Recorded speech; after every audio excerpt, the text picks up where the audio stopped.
Hi అండి. Hello అందరికీ. Welcome to smiley world. ఈరోజు మరొక ఇంపార్టెంట్ అయిన అప్డేట్తో మీ ముందుకైతే వచ్చేసాను. ఈరోజు రేషన్ కార్డ్ సర్వీసుల్లో మిగతా సర్వీసుల గురించి ఎక్స్ప్లెయిన్ చేస్తానండి. ముందు పార్ట్ 1లో ఫస్ట్ 4 సర్వీసెస్ గురించి మాట్లాడుకున్నాం కదా. ఇప్పుడు మిగతా 3 సర్వీసెస్ గురించి చెప్పుకుందాము. Aadhaar seeding correction, address change, surrender rice card. ఈ సర్వీసులను ఎలా ఉపయోగించుకోవాలో ఈ వీడియోలో మీకైతే ఎక్స్ప్లెయిన్ చేస్తాను. నెక్స్ట్ సర్వీస్ ఏంటంటే ఆధార్ సీడింగ్ ఆప్షన్ అండి. అంటే హౌస్ హోల్డ్ మ్యాపింగ్ చేసినప్పుడు కొంతమందికి భర్త ఆధారు భార్యకి, భార్య ఆధారు భర్తకి అలాగా మ్యాపింగ్ రాంగ్గా అవ్వడం జరిగింది. అలాంటి కరెక్షన్స్ అన్నీ కూడా ఈ రైస్ కార్డ్ సీడింగ్ ఆప్షన్ ద్వారా చేయొచ్చు. ఇది కూడా చాలామందికి ఆధార్ కార్డులు అయితే రాంగ్గా మ్యాప్ అయ్యి ఉన్నాయండి కొంతమందికి. అలాంటి వాళ్ళకి ఇది బాగా యూజ్ అవుతుంది.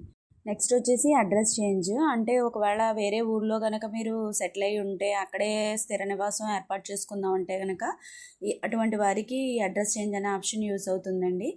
ఎక్కడికైతే ఆధార్ అడ్రస్ అనేది ఖచ్చితంగా ఆ ఊరి అడ్రస్కి చేంజ్ చేసుకుని ఉండాలి. అప్పుడు మాత్రమే ఈ ఆప్షన్ అనేది మీకు చేయగలరు. అప్పుడు ఒకవేళ మీరు ఏ ఊర్లో అయితే మారిపోదాం అనుకుంటున్నారో ఆ ఊరు అడ్రస్తో ఆధార్లన్నీ చేంజ్ చేయించుకుని ఉండాలి. అక్కడ విఆర్ఓ గారిని కలిసి ఆయనకి లెటర్ పెట్టుకుంటే వాళ్ళు అడ్రస్ చేంజ్ చేసి మీకు రేషన్ కార్డ్ అడ్రస్ చేంజ్ అనే సర్వీస్ చేయగలుగుతారు. నెక్స్ట్ వచ్చిన ఆప్షన్ ఏంటంటే సరెండర్ రైస్ కార్డ్ అండి. అంటే ఒకవేళ ఎవరైనా స్థిర నివాసంగా వేరే రాష్ట్రానికి వలసపోతూ ఉంటే కనుక లేదంటే గవర్నమెంట్ జాబ్ వచ్చి ఒకవేళ కార్డ్ని సరెండర్ చేయాలనుకుంటే కనుక వాళ్ళకి ఈ ఆప్షన్ చాలా యూజ్ అవుతుందండి. సరెండర్ రైస్ కార్డ్ అనే ఆప్షన్. అంటే రైస్ కార్డ్ని మాకు ఇంకా అవసరం లేదు అని చెప్పేసి సరెండర్ చేయడం అనమాట. ఈ సరెండర్ రైస్ కార్డ్ ఆప్షన్ కూడా ఇప్పుడు ఎనేబుల్ అయ్యిందండి. అటువంటి వారికి ఈ ఆప్షను యూస్ఫుల్ అవుతుంది. ఈ సరెండర్ రైస్ కార్డ్ అనే ఆప్షన్ ఎవరికి యూజ్ అవుతుంది అంటే ఎవరైతే గవర్నమెంట్ జాబ్ పొంది వాళ్ళైతే కంపల్సరీ గవర్నమెంట్కి రైస్ కార్డ్ సరెండర్ చేయాలి కదండి. అలాంటి వాళ్ళకి యూజ్ అవుతుంది. నెక్స్ట్ ఎవరైతే ఇంకా ఏపీలో ఉండకూడదు అని నిర్ణయించుకున్నారో అలాంటి వారు కూడా సరెండర్ చేస్తూ ఉంటారు.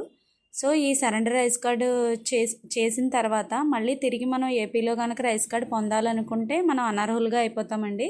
ఇనెలిజిబుల్ అవుతాం అనమాట. మళ్ళీ మనం ఇంకా ఎప్పటికీ కూడా ఆంధ్రప్రదేశ్ రాష్ట్రంలో మనం రైస్ కార్డు పొందలేము. సో ఈ సర్వీస్ చేసుకునేటప్పుడు 1-2 సార్లు మనం ఆలోచించుకోవడం మంచిది.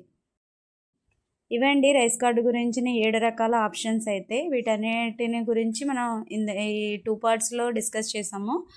ఒకవేళ ఎవరికైనా పార్ట్ 1 కావాలంటే కనుక పార్ట్ 1 కూడా నా ఛానల్లో ఉంది. మీరు దాన్ని వింటే మొదటి 4 సర్వీసుల గురించి మీకు ఒక అవగాహన వస్తుంది.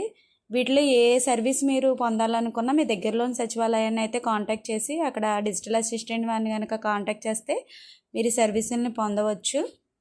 మొదటిగా రాష్ట్ర ప్రభుత్వం మే నెల 31వ తారీఖు వరకు లాస్ట్ డేట్ అని చెప్పారండి. సో ఈ లోపే ఇప్పుడైతే సర్వర్ చాలా స్లోగా ఉంది. అయినా వీలైనంత త్వరగా మీరు అప్లై చేసుకోవడం అయితే మంచిది. తర్వాత జూన్ 7వ తారీఖు వరకు పొడిగించారు. మరి ఇంకా లాస్ట్ డేట్ ఎప్పుడనేది తెలీదు. ఇప్పటి వరకు అయితే మే 31 లాస్ట్ డేట్గా భావిస్తున్నాం. సో ఇది అందరూ గమనించి ఏదైతే మీరు సర్వీస్ పొందాలనుకుంటున్నారో వాటిని మీరు వెంటనే చేయించుకోవాల్సిందిగా తెలియజేస్తున్నాం.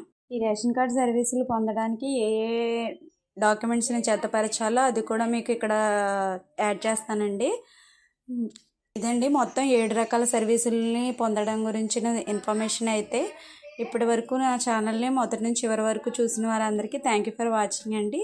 ఇలాంటి మరెన్నో వీడియోల కోసం నా ఛానల్ని లైక్ చేయండి, షేర్ చేయండి, సబ్స్క్రైబ్ చేయండి friends. Thank you for watching.